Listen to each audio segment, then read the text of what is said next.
और अब प्रधानमंत्री संबोधित करेंगे राष्ट्रीय एकता दिवस पर।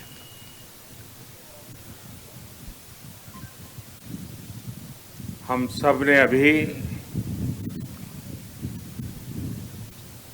लौह पुरुष सरदार वल्लभ भाई पटेल की दूरदृष्टि से भरी हुई वाणी प्रसाद के रूप में प्राप्त की। मेरी बात बताने से पहले मैं आप सबसे भारत माता की जय का जयघोष कराऊंगा और आप सबसे मेरा आग्रह है, यूनिफॉर्म वाले सभी जवानों से भी आग्रह है और दूर दूर पहाड़ियों पर बैठे मेरे आदिवासी भाइयों बहनों को भी मेरा आग्रह है कि एक हाथ ऊपर करके पूरी ताकत से सरदार साहब का स्मरण करते हुए हम भारत माता की जय का घोष करेंगे। मैं 3 बार करवाऊंगा। पुलिस बेड़े के वीर बेटे बेटियों के नाम भारत माता की जय। कोरोना के समय में सेवारत कोरोना वॉरियर्स के नाम भारत माता की जय। आत्मनिर्भरता के संकल्प को सिद्ध करने में जुटे कोटि कोटि लोगों के नाम भारत माता की जय।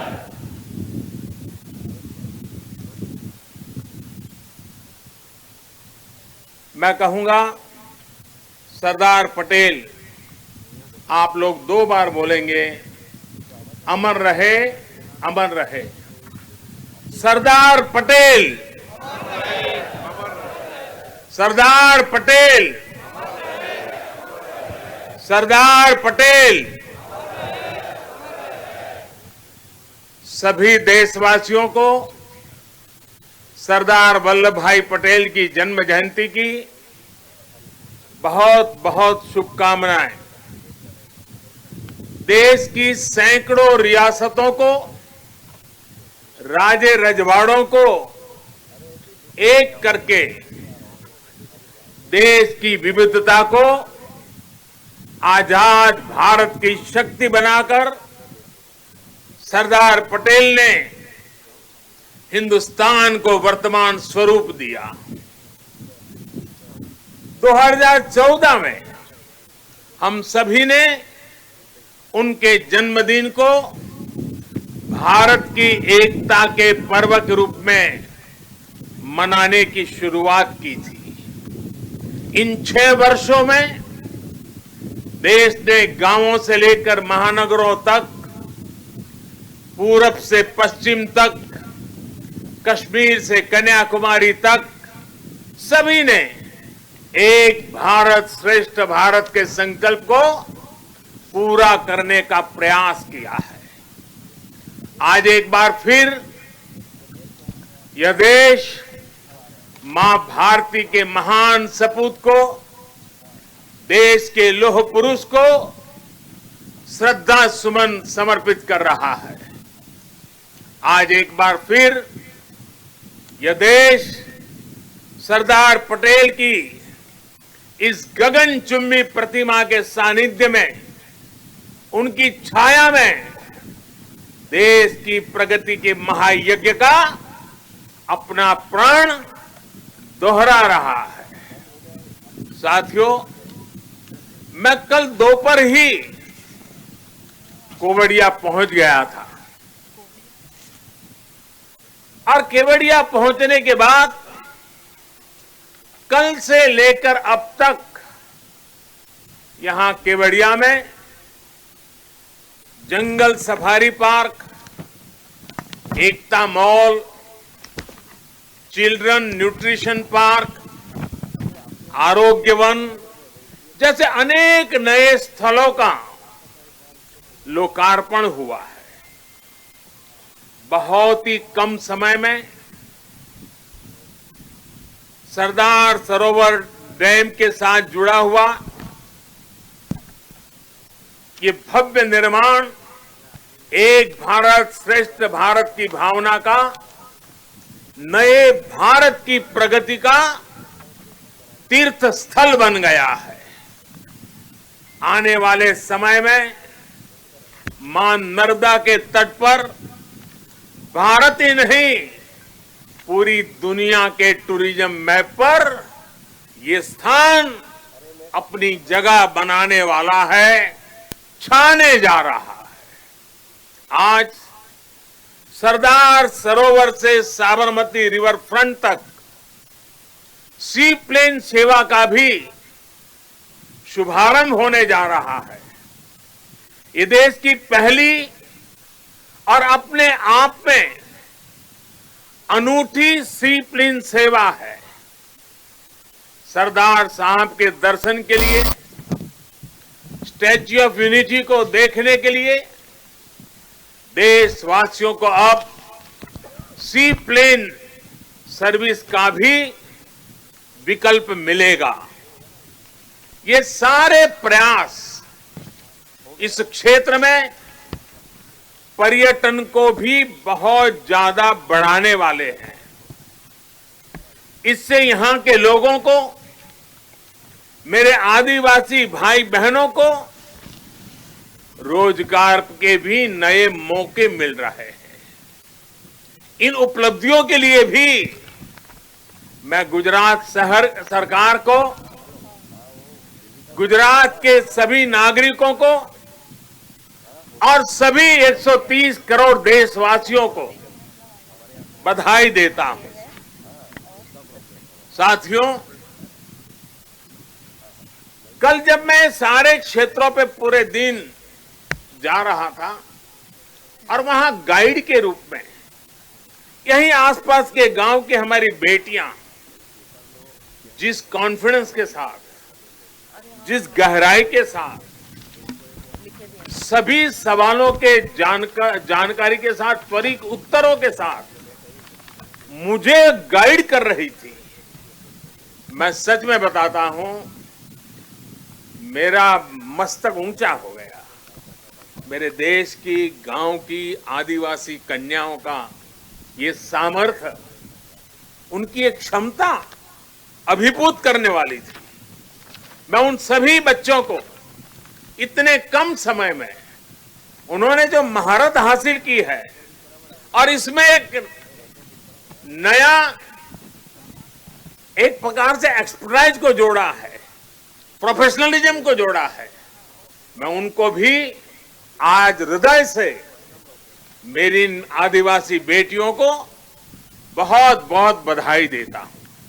साथियों, ये भी अद्भुत संयोग है कि आज ही महर्षि वाल्मीकि जयंती भी है। आज हम भारत की जिस सांस्कृतिक एकता का दर्शन करते हैं, जिस भारत को अनुभव करते हैं, उसे और जीवंत और ऊर्जावान बनाने का काम सदियों पहले आदि कवि महर्षि वाल्मीकि ने ही किया था। भगवान राम के आदर्श, राम के संस्कार अगर आज भारत के कोने कोने में हमें एक दूसरे से जोड़ रहे हैं, तो इसका बहुत बड़ा श्रेय भी महर्षि वाल्मीकि जी को ही जाता है। राष्ट्र को, मातृभूमि को सबसे बढ़कर मानने का महर्षि वाल्मीकि का जो उद्घोष था, जननी जन्मभूमिश्च स्वर्गादपि गरीयसी, ये जो मंत्र था, वही आज राष्ट्र प्रथम, इंडिया फर्स्ट का उस संकल्प का मजबूत आधार है। मैं सभी देशवासियों को महर्षि वाल्मीकि जयंती के भी हृदय से हार्दिक शुभकामनाएं देता हूं। साथियों, तमिल भाषा के महाकवि और स्वतंत्र सेनानी सुब्रमण्यम भारती ने लिखा था, मन्नुम इमयमले अंगल मलइये मालिल मिदुदु पोल परिधु इल्लेये इन्नरू नीर गंगे आरेंगेल आरे इंगिथन मानबीर एदिरेदु वेरे पन्नरूम उपनिट नुल्लेंगल नुले पार मिसे एधोरु नुल इधु बोले पोन नोलिर भारत नांडेगल नाडे पोट रुवोम इंगते एमक्की कल्ले इड़े। सुब्रमण्यम भारती जी की जो कविता है, उसका भावार्थ हिंदी में जो मिलता है, दूर सुदूर क्षेत्रों के बारे में जो वर्णन है, वो भी इतना ही प्रेरक है। सुब्रमण्यम भारती जी ने जिस भाव को प्रकट किया है, दुनिया की सबसे पुरातन भाषा तमिल भाषा में किया है, और क्या अद्भुत मां भारती का वर्णन किया है। सुब्रमण्यम भारती जी के उस कविता के भाव है, चमक रहा उत्तुंग हिमालय, चमक रहा उत्तुंग हिमालय, यह नगराज हमारा ही है। जोड़ नहीं धरती पर जिसका, जोड़ नहीं धरती पर जिसका, वह नगराज हमारा ही है। नदी हमारी ही है गंगा, प्लावित करती मधुरस धारा, बहती है क्या कहीं और भी ऐसी पावन कलकल धारा। सम्मानित जो सफल विश्व में, सम्मानित जो सफल विश्व में, महिमा जिनकी बहुत रही है। अमर ग्रंथ वे सभी हमारे, अमर ग्रंथ वे सभी हमारे, उपनिषदों का देश यही है। गाएंगे यश हम सब इसका, गाएंगे यश हम सब इसका, यह है स्वर्णिम देश हमारा। आगे कौन जगत में हमसे, गुलामी के कालखंड में भी सुब्रमण्यम भारती जी का विश्वास देखिए, वो भाव प्रकट करते हैं, आगे कौन जगत में हमसे, आगे कौन जगत में हमसे, यह है भारत देश हमारा, यह है भारत देश हमारा। भारत के लिए इस अद्भुत भावना को आज हम यहां मां नर्मदा के किनारे सरदार साहब की भव्य प्रतिमा की छांव में और करीब से महसूस कर सकते हैं। भारत की यही ताकत हमें हर आपदा से, हर विपत्ति से लड़ना सिखाती है और जीतना भी सिखाती है। आप देखिए, पिछले साल से ही जब हम आज के दिन एकता दौड़ में शामिल हुए थे, तब किसी ने कल्पना नहीं की थी कि दुनिया, पूरी मानव जात को कोरोना जैसी वैश्विक महामारी का सामना करना पड़ेगा। ये आपदा अचानक आई, इसने पूरे विश्व में मानव जीवन को प्रभावित किया है, हमारी गति को प्रभावित किया है। लेकिन इस महामारी के सामने देश ने, 130 करोड़ देशवासियों ने जिस तरह अपने सामूहिक सामर्थ्य को, अपनी सामूहिक इच्छा शक्ति को साबित किया है, वह अभूतपूर्व है। इतिहास में उसकी कोई मिसाल नहीं है। कोरोना वॉरियर्स के सम्मान में 130 करोड़ देशवासियों ने एक होकर कश्मीर से कन्याकुमारी, लेह से लक्षद्वीप, अटक से कटक, कच्छ से कोहिमा, त्रिपुरा से सोमनाथ, 130 करोड़ देशवासियों ने एक होकर जो जज्बा दिखाया, एकता का जो संदेश दिया, उसने 8 महीने से हमें इस संकट के सामने जूझने की, लड़ने की और विजय पथ पर आगे बढ़ने की ताकत दी है। देश ने उनके सम्मान के लिए दिए जलाए, सम्मान व्यक्त किया। हमारे कोरोना वॉरियर्स, हमारे अनेक पुलिस के होनहार साथियों ने दूसरों का जीवन बचाने के लिए अपने जीवन का बलिदान दे दिया। आजादी के बाद मानव सेवा के सुरक्षा के लिए जीवन देना इस देश के पुलिस बेड़े की विशेषता रही। करीब 35,000 मेरे पुलिस बेड़े के जवानों ने आजादी के बाद बलिदान दी है, लेकिन इस कोरोना कालखंड में सेवा के लिए, दूसरे की जिंदगी बचाने के लिए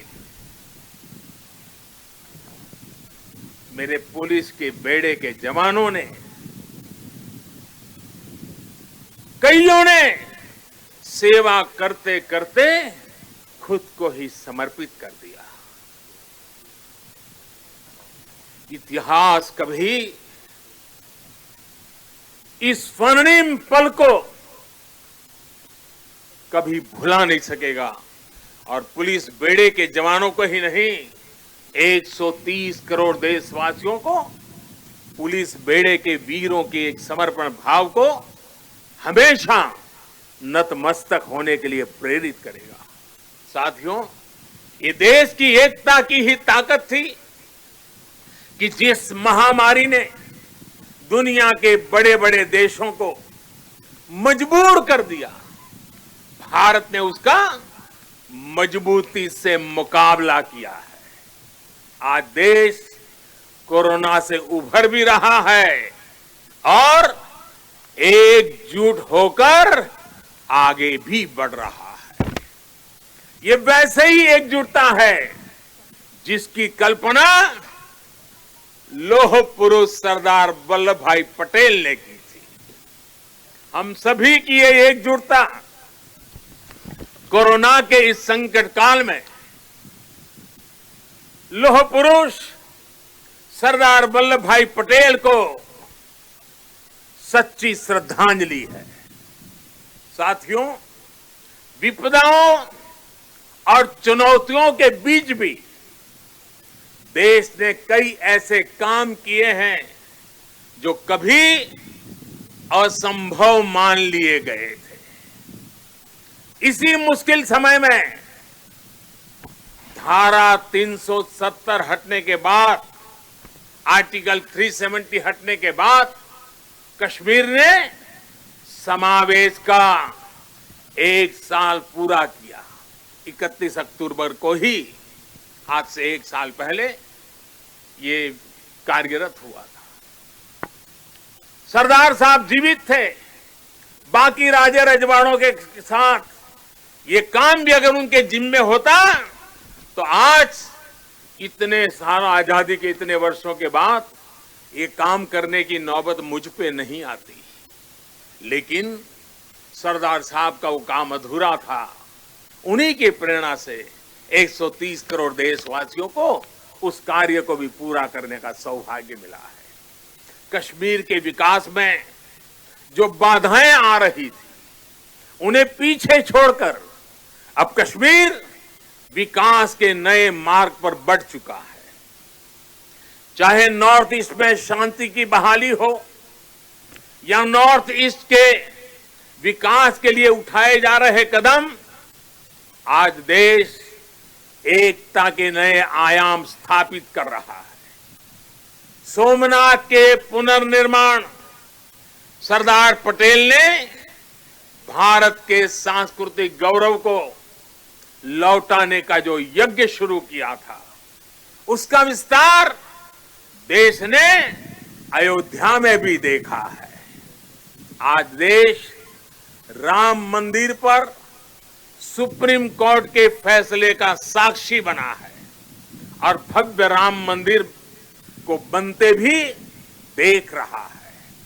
साथियों, आज हम 130 करोड़ देशवासी मिलकर एक ऐसे राष्ट्र का निर्माण कर रहे हैं जो सशक्त भी है और सक्षम भी हो, जिसमें समानता भी हो और संभावनाएं भी हो। सरदार साहब भी कहते थे, और सरदार साहब के शब्द हैं, दुनिया का आधार किसान और मजदूर है। मैं सोचता हूं कि कैसे किसानों को गरीब और कमजोर ना रहने दूं, कैसे उन्हें मजबूत करूं और ऊंचा सिर करके चलने वाला बना दूं। सरदार साहब का ये सपना था, वो कहते थे। साथियों, किसान, मजदूर, गरीब सशक्त तब होंगे जब वो आत्मनिर्भर बनेंगे, और जब किसान मजदूर आत्मनिर्भर बनेंगे तभी देश आत्मनिर्भर बनेगा। साथियों, आत्मनिर्भर देश ही अपनी प्रगति के साथ साथ अपनी सुरक्षा के लिए भी आश्वस्त रह सकता है, और इसलिए आज देश रक्षा के क्षेत्र में भी आत्मनिर्भर बनने की ओर बढ़ रहा है। इतना ही नहीं, सीमाओं पर भी भारत की नजर और नजरिया अब बदल गए हैं। आज भारत की भूमि पर नजर गड़ाने वालों को मुंह तोड़ जवाब देने की ताकत हमारे वीर जवानों के हाथ में है। आज का भारत सीमाओं पर सैकड़ों किलोमीटर लंबी सड़कें बना रहा है, दर्जनों ब्रिज, अनेक सुरंगें लगातार बनाता चला जा रहा है। अपनी संप्रभुता और सम्मान की रक्षा के लिए आज का भारत पूरी तरह सज्ज है, प्रतिबद्ध है, कटिबद्ध है, पूरी तरह तैयार है।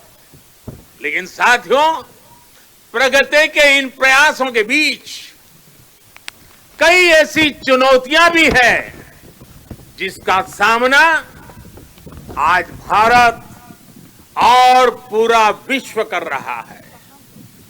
बीते कुछ समय से दुनिया के अनेक देशों में जो हालात बने हैं, जिस तरह कुछ लोग आतंकवाद के समर्थन में खुल करके सामने आ गए हैं, वो आज मानवता के लिए, विश्व के लिए, शांति के उपासकों के लिए एक वैश्विक चिंता का विषय बना हुआ है। आज के माहौल में दुनिया के सभी देशों को, सभी सरकारों को, सभी पंथों को आतंकवाद के खिलाफ एकजुट होने की सबसे ज्यादा जरूरत है। शांति, भाईचारा और परस्पर आदर का भाव ही मानवता की सच्ची पहचान है। शांति, एकता और सद्भाव वही उसका मार्ग है। आतंकवाद, हिंसा से कभी भी किसी का कल्याण नहीं हो सकता। भारत तो पिछले कई दशकों से आतंकवाद का भुक्तभोगी रहा है, पीड़ित रहा है। भारत ने अपने हजारों वीर जवानों को खोया है, अपने हजारों निर्दोष नागरिकों को खोया है, अनेक माताओं के लाल खोए हैं, अनेक बहनों के भाई खोए हैं। आतंक की पीड़ा को भारत भली भांति जानता है। भारत ने आतंकवाद को हमेशा अपनी एकता से, अपनी दृढ़ इच्छा शक्ति से जवाब दिया है। आज पूरे विश्व को भी एकजुट होकर हर उस ताकत को हराना है जो आतंक के साथ है, जो आतंकवाद को बढ़ावा दे रही है। साथियों, भारत के लिए तो एकता के मायनों का विस्तार हमेशा से बहुत ज्यादा रहा है। हम तो वो लोग हैं जिनको प्रेरणा मिली है, सर्वे भवन्तु सुखिनः। हम वो लोग हैं जिन्होंने आत्मसात किया है वसुधैव कुटुंबकम की। यही तो हमारी जीवन धारा है। भगवान बुद्ध से लेकर महात्मा गांधी तक भारत ने समूचे विश्व को शांति और एकता का संदेश दिया है। साथियों, राष्ट्रकवि रामधारी सिंह दिनकर जी ने लिखा है, भारत एक विचार, भारत एक विचार, स्वर्ग को भू पर लाने वाला। भारत एक विचार, स्वर्ग को भू पर लाने वाला। भारत एक भाव, भारत एक भाव जिसको पाकर मनुष्य जगता है। भारत एक भाव जिसको पाकर मनुष्य जगता है। हमारी ये राष्ट्र हमारे विचारों से, हमारी भावनाओं से, हमारी चेतनाओं से, हमारे प्रयासों से हम सबसे मिलकर ही बनता है। और इसकी बहुत बड़ी ताकत भारत की विविधता है।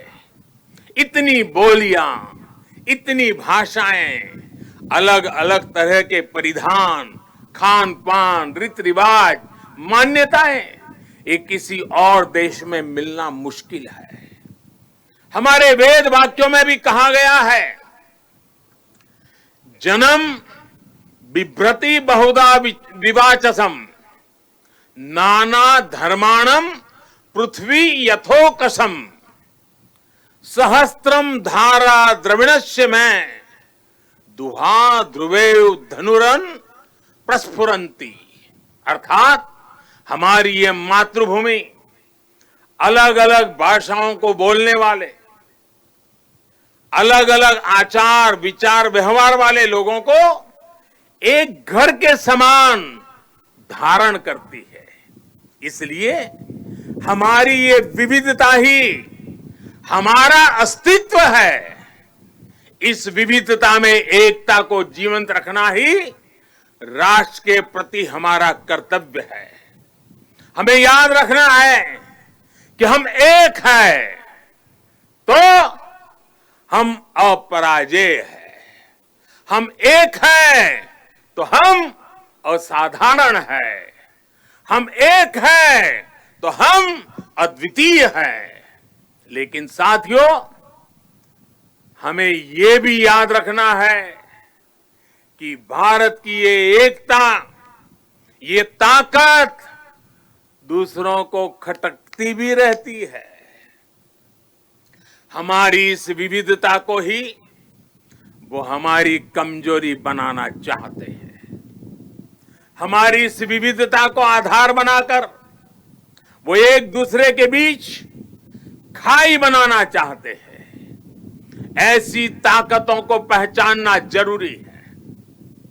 ऐसी ताकतों से हर भारतीय को बहुत ज्यादा सतर्क रहने की जरूरत है। साथियों, आज यहां जब मैं अर्धसैनिक बलों की परेड देख रहा था, आप सभी के अद्भुत कौशल को देख रहा था, तो मन में एक और तस्वीर भी थी। ये तस्वीर थी पुलवामा हमले की। उस हमले में हमारे पुलिस बेड़े के हमारे जो वीर साथी शहीद हुए, वो अर्धसैनिक बेड़े के ही थे। देश कभी भूल नहीं सकता कि जब अपने वीर बेटों के जाने से पूरा देश दुखी था, तब कुछ लोग उस दुख में शामिल नहीं थे। वो पुलवामा हमले में भी अपना राजनीतिक स्वार्थ खोज रहे थे, अपना राजनीतिक स्वार्थ देख रहे थे। देश भूल नहीं सकता कि तब कैसी कैसी बातें कही गई, कैसे कैसे बयान दिए गए। देश भूल नहीं सकता कि जब देश पर इतना बड़ा घाव लगा था, तब स्वार्थ और अहंकार से भरी भद्दी राजनीति कितने चरम पर थी। और उस समय उन वीरों की तरफ देखते हुए मैंने विवादों से दूर रह करके सारे आरोपों को झेलता रहा, भद्दी भद्दी बातों को सुनता रहा।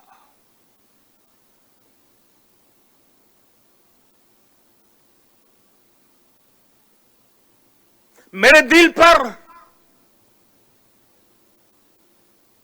वीर शहीदों का गहरा घाव था, लेकिन पिछले दिनों पड़ोसी देश से जो खबरें आई है, जिस प्रकार वहां की संसद में सत्य स्वीकारा गया है, उसने इन लोगों के असली चेहरों को देश के सामने ला दिया है। अपने निहित स्वार्थ के लिए, राजनीतिक स्वार्थ के लिए ये लोग किस हद तक जा सकते हैं। पुलवामा हमले के बाद की गई राजनीति इसका बहुत बड़ा उदाहरण है। मैं ऐसे राजनीतिक दलों से, ऐसे लोगों से आग्रह करूंगा, और आज के समय में जरा विशेष आग्रह करूंगा, और सरदार साहब के प्रति अगर आपकी श्रद्धा है तो इस महापुरुष की इस विराट प्रतिमा के सामने से आपको आग्रह करूंगा कि देश हित में, देश की सुरक्षा के हित में, हमारे सुरक्षा बलों के मनोबल के लिए कृपा करके ऐसी राजनीति न करें, ऐसी चीजों से बचें। अपने स्वार्थ के लिए जाने अनजाने आप देश विरोधी ताकतों की उनके हाथों में खेलकर, उनका मोहरा बनकर न आप देश का हित कर पाएंगे और न ही अपने दल का। साथियों, हमें ये हमेशा याद रखना है कि हम सभी के लिए अगर सर्वोच्च कोई बात है तो वो है सर्वोच्च हित, देश हित। सर्वोच्च हित, देश हित। जब हम सबका हित सोचेंगे तभी हमारी भी प्रगति होगी, तभी हमारी भी उन्नति होगी। भाइयों और बहनों, आज अवसर है कि इस विराट भव्य व्यक्तित्व के चरणों में हम उसी भारत के निर्माण का संकल्प दोहराएं जिसका सपना सरदार वल्लभ भाई पटेल ने देखा था। एक ऐसा भारत जो सशक्त होगा, समृद्ध होगा और आत्मनिर्भर होगा। आइए इस पावन अवसर पर हम फिर से राष्ट्र के प्रति अपने समर्पण को दोहराएं। आइए सरदार पटेल के चरणों में नतमस्तक होकर हम ये प्रतिज्ञा लें कि देश का गौरव और मान बढ़ाएंगे, इस देश को नई ऊंचाइयों पर ले जाएंगे। इसी संकल्प के साथ सभी देशवासियों को एकता पर्व की एक बार फिर से बहुत बहुत शुभकामनाएं देता हूं। आदरपूर्वक सरदार साहब को नमन करते हुए, श्रद्धापूर्वक सरदार साहब को श्रद्धांजलि देते हुए मैं देशवासियों को वाल्मीकि जयंती की शुभकामनाएं, सरदार साहब की जयंती की शुभकामनाओं के साथ मेरी वाणी को विराम देता हूं। बहुत बहुत धन्यवाद।